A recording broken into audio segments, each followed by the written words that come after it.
జలుబు తలనొప్పికి ఉపశమనం అమృతధార. ఈ అమృతధార అన్ని ఆయుర్వేదిక్ మెడికల్ షాపుల్లో దొరుకుతుంది. అమృతధార హోల్సేల్ గా కావాల్సిన వారు స్క్రీన్ మీద కనిపిస్తున్న నెంబర్కి కాల్ చేసి సంప్రదించవచ్చు. ఆన్లైన్లో కూడా మీరు ఆర్డర్ చేసుకోవచ్చు. రాబోయే కొత్త సంవత్సరం 2024 రాసుల వారికి మంచి సందేశాలు అందించబోతోంది.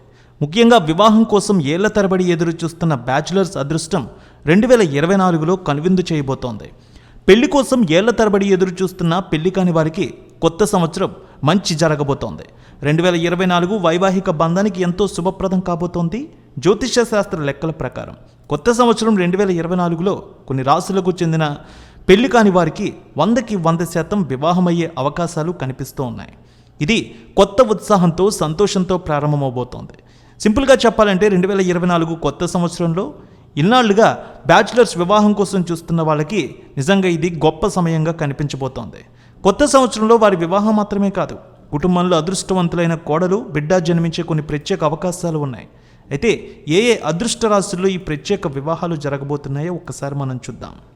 5వ నెల 1వ తారీఖు 2024 కంటే ముందు వివాహం కోసం కుంభరాశి వారికి మంచి సందేశాలు కనిపిస్తున్నాయి. అంటే 5వ నెల లోపే మీకు వివాహం అయ్యే అవకాశాలు కనిపిస్తూ ఉన్నాయి. ఇక సింహరాశి, మిథున రాశి వారికి మరింత శుభప్రదంగా ఉండబోతోంది. 6 నెలల్లోనే మీకు వివాహం అవబోతోంది ఈ ఏడాది. ఈ రాశుల వారి పెళ్లికి అమ్మాయి కుటుంబం ఎంత ఖర్చు పెడుతుందంటే అబ్బాయి కుటుంబీకులు కూడా అంచనా వేయలేరు. అంత గ్రాండ్గా వీరి వివాహం జరగబోతోంది. అయితే ఈ 6 నెలల కాలంలోనే మీరు వివాహ ప్రయత్నాలు చేయడం మంచిది. ఈ 6 నెలల సమయంలో సింహరాశి, మిథున రాశి వారికి అన్నీ అనుకూలంగా ఉండబోతున్నాయి. ఈ రాశుల పిల్లలు నిరుద్యోగులుగా ఉన్నప్పటికీ కొత్త సంవత్సరంలో ఉపాధి కూడా లభించబోతోంది. అయితే జూలై నెల వరకు వీరు ఏ ప్రయత్నాలు చేసినా అన్నీ సక్సెస్ అవ్వబోతున్నాయి. కొత్త సంవత్సరంలో వివాహం సూచించిన అన్ని రాశుల వారికి చాలా మంచి జరగబోతోంది. ముఖ్యంగా మంచి కోడలు కూడా మీ ఇంటికి రాబోతోందనేది ఈ 2 రాశుల వారు ఖచ్చితంగా గుర్తుంచుకోవాలి. ఇక కుంభరాశి, తులారాశి వారికి కూడా వివాహానికి మంచి సమయం. అయితే మొదటి 6 నెలలు కాదు, తర్వాత 6 నెలల్లోనే వీరికి వివాహానికి అనుకూలమైన సమయంగా కనిపిస్తోంది.